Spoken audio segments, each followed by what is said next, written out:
1400 tahun yang lalu, sumu tasihu, puasalah kamu, tasihu, maka kamu akan sehat.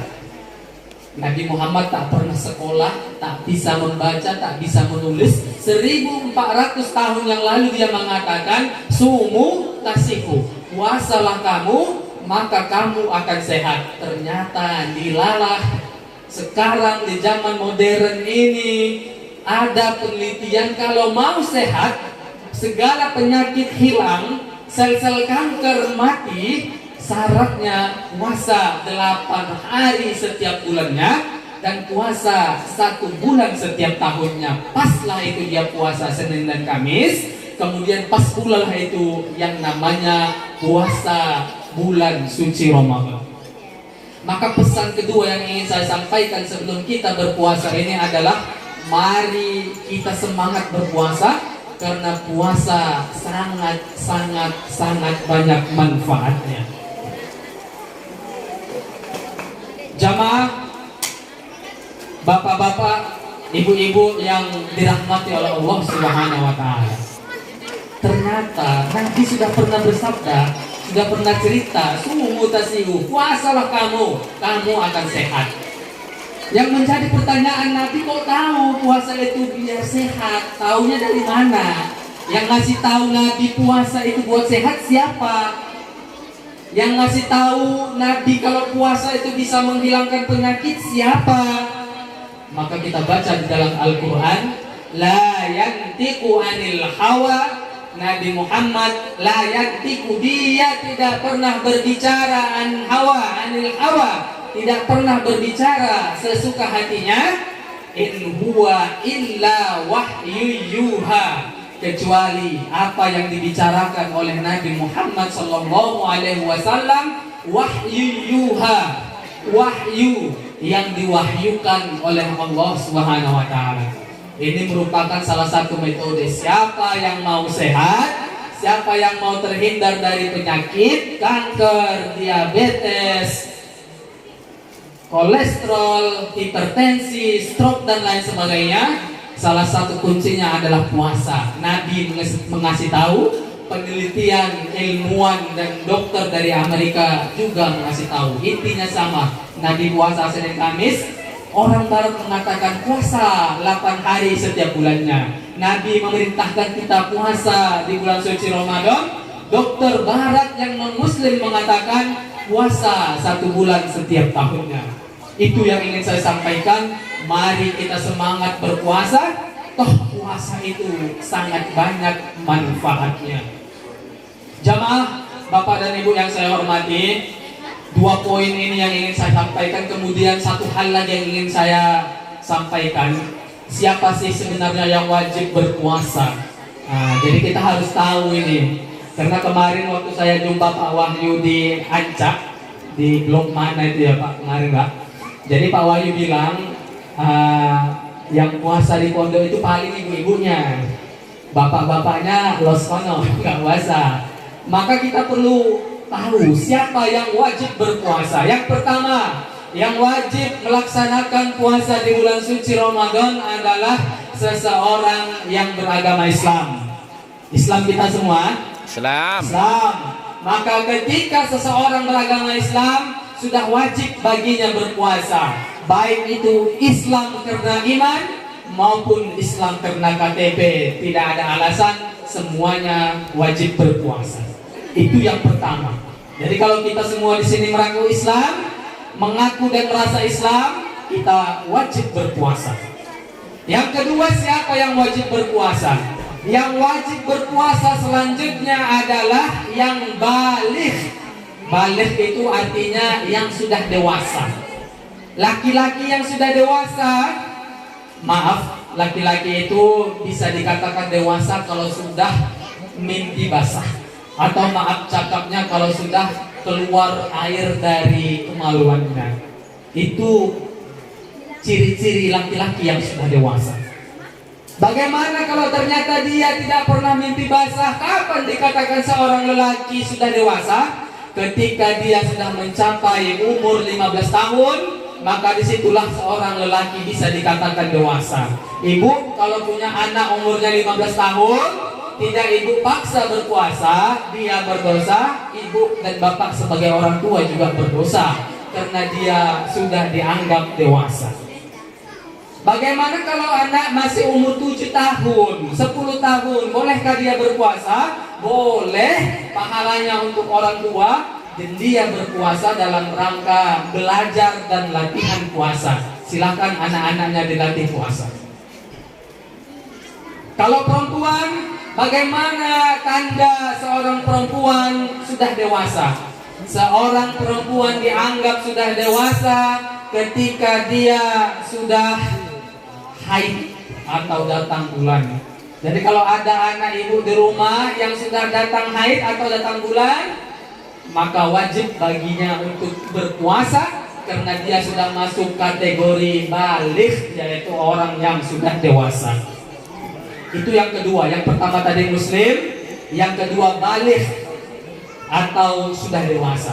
Yang ketiga, orang yang wajib berpuasa adalah orang yang akil, orang yang berakal. Orang yang berakal ini bahasa kitanya adalah orang yang waras, orang yang pikirannya, jiwanya sehat. Kalau gila, dia tidak wajib berpuasa.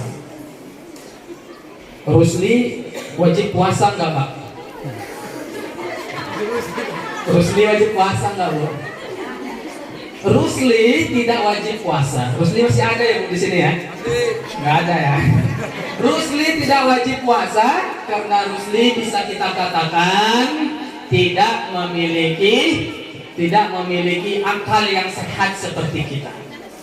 Jadi kalau ibu merasa muslim, bapak muslim, sudah dewasa dan akalnya sehat, wajiblah dia berpuasa. Kalau tidak berpuasa ditanyakan ya, jangan-jangan dia tidak berakal. Lalu kemudian yang keempat yang mewajibkan kita harus berpuasa adalah mukim. Mukim itu artinya kita ya tinggal di kampung, tidak kemana-mana. Kalau ibu pergi ke Medan misalnya, maka boleh tidak puasa. Bapak pergi ke Pekanbaru misalnya, boleh tidak berpuasa. Tapi kalau tidak pergi kemana-mana, atau hanya pergi ke Sidodadi, atau hanya pergi ke Sungai Daun, itu wajib berpuasa. Karena kita masih masuk dalam kategori mukim atau tinggal. Lalu kemudian yang selanjutnya, kita wajib berpuasa dengan syarat kalau kita mampu. Nah ini mampu ini sekarang yang menjadi pertanyaan.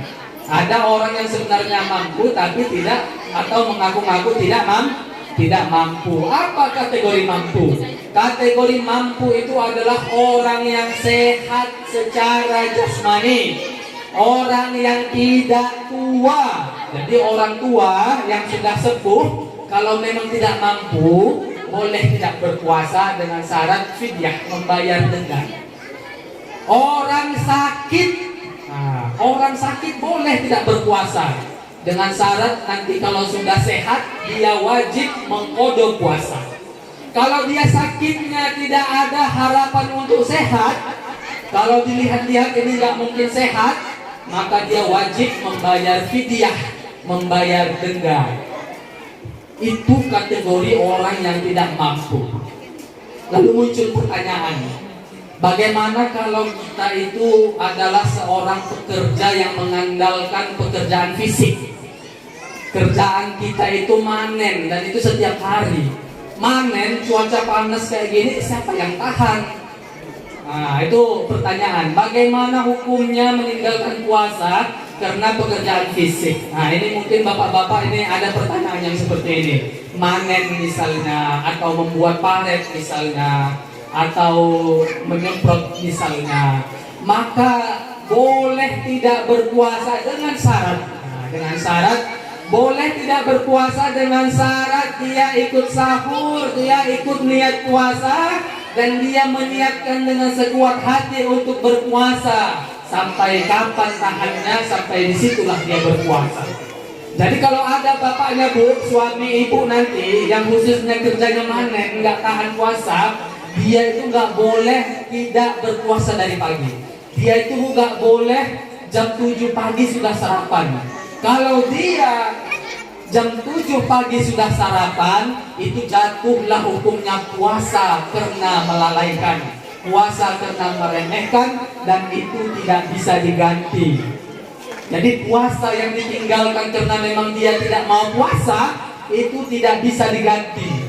Yang bisa diganti itu kalau kita tidak puasa karena sakit, karena dalam perjalanan, karena ada uzur-uzur tertentu, karena haid atau nifas. Kalau dia tidak puasa karena memang tidak mau puasa, itu tidak bisa diganti. Jadi suami ibu yang kerjanya kerja fisik, itu wajib berpuasa, wajib ikut berniat puasa. Kita lihat sampai mana dia tahan puasa, sampai situlah dia berpuasa. Kalau dia sudah tidak tahan, silahkan minum, nanti boleh diganti di hari lain. Tapi kalau dari awal nggak puasa, sahur nggak ikut, jam 7 pagi sudah sarapan, itu suami ibu masih masuk kategori puasa, tidak puasa karena melalaikan, dan itu tidak bisa diganti. Paham ya Bu? Paham ya Bu? Jadi kalau suami ibu ada yang manen, nanti bilang sama bapak, sama suaminya, wajib ikut sahur, wajib niat. Masalah tahan tidak tahan, nanti kita lihat sendiri. Kalau tahan alhamdulillah, kalau tidak tahan silahkan berbuka, dan itu boleh ganti. Tapi kalau dia dari awal nggak puasa karena panen nih nggak tahan, dari awal nggak puasa, itu nggak boleh ganti dan dosanya dibawa sampai mati. Kemudian siapa yang wajib berpuasa? Yaitu wanita yang sedang dalam tidak keadaan haid ataupun nifas. Jadi kalau ibu sedang tidak merasa haid dan tidak sedang dalam keadaan nifas, maka wajib puasa apapun alasannya. Paham ya Bu? Oke. Itulah orang-orang yang wajib puasa. Saya ulangi, orang yang wajib puasa, yang pertama muslim, yang kedua dewasa, yang ketiga berakal, yang keempat mukim atau tidak sedang kemana-mana, yang kelima mampu. Mampu itu dalam arti tidak sakit, tidak dalam perjalanan, tidak tua, dan kemudian yang terakhir wanita yang sedang tidak dalam keadaan haid dan nifas. Siapa yang masuk dalam kategori yang 6 itu, maka wajiblah dia berpuasa tanpa ada alasan. Tidak boleh alasan. Pekerja berat pun wajib berpuasa. Ketika dia tidak tahan nanti, maka dia boleh berbuka puasa.